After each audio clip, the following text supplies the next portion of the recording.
ایک مرتبہ میرے آقا علیہ الصلوۃ والسلام نے اپنے صحابہ سے کہا کہ یہ میرے صحابہ آؤ تمہیں میں ایک بڑا پیارا واقعہ سناتا ہوں۔ حضور فرماتے ہیں کہ 3 آدمی سفر کر رہے تھے۔ سفر کرتے ہوئے وہ ایک غار میں جا پہنچے، انہوں نے وہاں پڑاؤ کیا، رات کو آرام کرنے لگے۔ حضور فرماتے ہیں کہ اتنے میں طوفان آ گیا۔ اب جو پہاڑی تھی ارد گرد، ان پہاڑوں سے پتھر بڑے بڑے گرتے ہوئے نیچے آئے۔ اب جو غار تھی، جو گفا تھی، اس غار کے منہ پر ایک پتھر آ لگا، جس سے جو غار کا دروازہ تھا، جو گفا کا دروازہ تھا، وہ بند ہو گیا۔ اب یہ جو تینوں لوگ تھے، ان کا نکلنا وہاں سے ختم ہو گیا۔ بیچارے بڑے پریشان تھے، اندھیرا بھی ہو گیا اس کے اندر۔ جب کمرہ بند کر دیا جائے تو پھر اندھیرا ہو جاتا ہے۔ تو حضور کیا فرماتے ہیں کہ ان تینوں لوگوں نے آپس میں ایک مشورہ کیا کہ اب یہاں سے نکلنے کا ایک حل ہے، اور وہ یہ ہے کہ اپنے نیک اعمال کو جو تم نے صرف اللہ تبارک و تعالیٰ کی رضا کے لیے دنیا میں کیے ہیں، ان اعمال کو اللہ تبارک و تعالیٰ کی راہ میں اس کی بارگاہ میں وسیلہ بنا کر دعا مانگو، تو ضرور اللہ تبارک و تعالیٰ یہاں سے نکلنے کا کوئی نہ کوئی راستہ تو نکال دے گا۔ اب ایک نوجوان اٹھا، اس نے کہا کہ اللہ، میں بکریاں چرایا کرتا ہوں اور میرے ماں باپ بوڑھے ہیں۔ جب میں شام کو آتا تو بکریوں کو دودھ نکالتا ہوں، سب سے پہلے میں اپنے ماں باپ کے سامنے پیش کیا کرتا۔ کہتا کہ اللہ، ایک دن میں بکریاں چراتا ہوا کافی دور چلا گیا، شام ہو گئی، اور جب میں شام کو گھر واپس آیا تو میں نے دیکھا کہ میرے ماں باپ سو چکے تھے۔ میں نے انہیں جگانا مناسب نہیں سمجھا، اسی لیے میں تھوڑی الگ ہٹ کے وہاں سے بیٹھ گیا۔ حضور یہ واقعہ بتا رہے اپنے صحابہ کے لیے، کتنی خوش نصیبی کی بات ہے۔ اللہ، میں اپنے ماں باپ کے پاس آیا اور ساری رات اپنے ماں باپ کی خدمت میں بیٹھا رہا۔ صبح کو جب وہ بیدار ہو گئے تو میں نے جو دودھ تھا جو شام کو نکالا تھا، میں نے اپنے باپ کے سامنے پیش کیا۔ پھر وہ کہتا کہ اللہ، اگر یہ کام میں نے تیری رضا کے لیے کیا ہے، میں نے صرف تجھے دکھانے کے لیے کیا ہے، تو اللہ تبارک و تعالیٰ اس غار سے اس پتھر کو ہٹا دے۔ یہ دعا مانگنی تھی۔ حضور فرماتے تھوڑا سا پتھر وہاں سے ہٹ گیا، اور دوسرے کی باری آئی، دوسرے نے دعا مانگی کہ اللہ، میں نوجوان ہوں، میرے چچا کی ایک لڑکی تھی جو مجھے بڑی پسند تھی، میں اسے پسند کرتا تھا، میں اس سے بڑی محبت کرتا تھا، میں چاہتا کہ میں اسے اپنا لوں، لیکن کسی وجہ سے میں اس سے نہ مل سکا۔ ایک دن میرے چچا کے گھر میں غربت آئی، فاقے ہونے لگے، اور جو میری چچا کی لڑکی تھی وہ میرے پاس آئی اور اس نے مجھ سے کہا، ہمارے گھر میں فاقہ ہے، ہمیں پیسوں کی ضرورت ہے۔ تو وہ نوجوان کہتا ہے کہ اللہ، میں نے اسے 120 دینار دیے اس شرط پر کہ تو مجھے اپنا جسم بیچ دے گی، یعنی ان دیناروں کے بدلے تیرا جو جسم ہے اس کا مالک میں ہوں۔ اس نے مجبوری مہا کر دی۔ جب وہ میرے قریب آئی تو اس کا وجود، اس کا جسم کپ کپانے لگا۔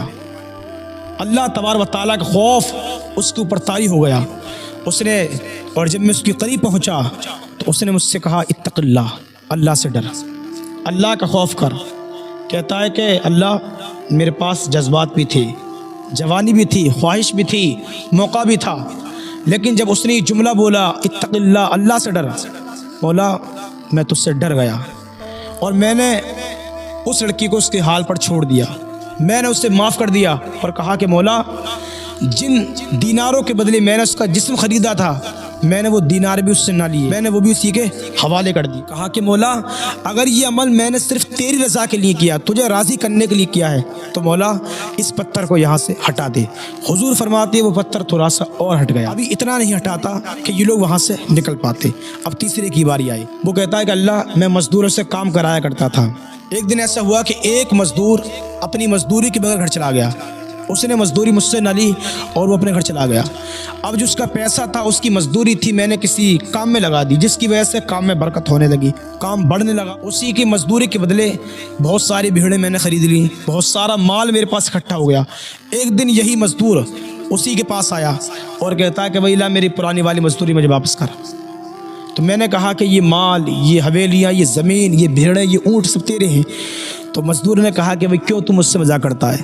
ارے بھائی، میں نے تو تھوڑے سے جو کے بدلے کام کیا تھا، مجھے وہی واپس کر دے، کیوں مزاق کرتا ہے؟ ہوتا ہے ہمارے معاشرے میں ایسا بھی.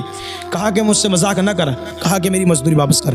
تو اس نے جو بقیہ واقعہ تھا نا, جو ماضی کا واقعہ تھا, اس نے بتا دیا کہ تیری جو مزدوری تھی میں نے اس کام میں لگا دی, جس کی وجہ سے اتنی برکت ہوئی. اور کہا کہ میں نے اس میں سے 1 روپیہ بھی نہیں لیا. اب جو مزدور تھا اس نے بکریاں لیے, اونٹ لیے, سارا مال لیا, اپنے ساتھ لے کر چل دیا. پھر اس نوجوان نے کہا کہ اللہ, اگر یہ میں نے عمل تیری رضا کے لیے کیا, تجھے راضی کرنے کے لیے کیا ہے, تو فرمایا کہ مولا اس پتھر کو یہاں سے ہٹا دے.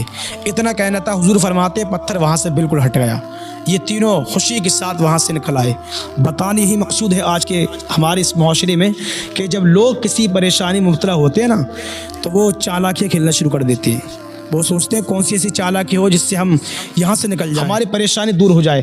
بلکہ جب مصیبت میں گرفتار ہوا کرو تو اللہ تبارک و تعالیٰ خود فرماتا ہے, اپنے نیک عمل اللہ تبارک و تعالیٰ کی راہ میں پیش کیا کرو کہ مولا میرے یہ جو نیک عمل ہے نا, یہ جو میں نے صرف خالص تیری رضا کے لیے کی ہے, ان کے بدلے مولا میری پریشانی دور کر دے. جیسا کہ صدقہ دینا, صدقہ اللہ تبارک و تعالیٰ کی رضا کے لیے دیا جاتا ہے نا, تو انہی کے ذریعے, تو اسی صدقے کے ذریعے اللہ تبارک و تعالیٰ کی رحمت دعا مانگ لیا کریں تو آپ کی پریشانی ضرور دور ہو جائے گی.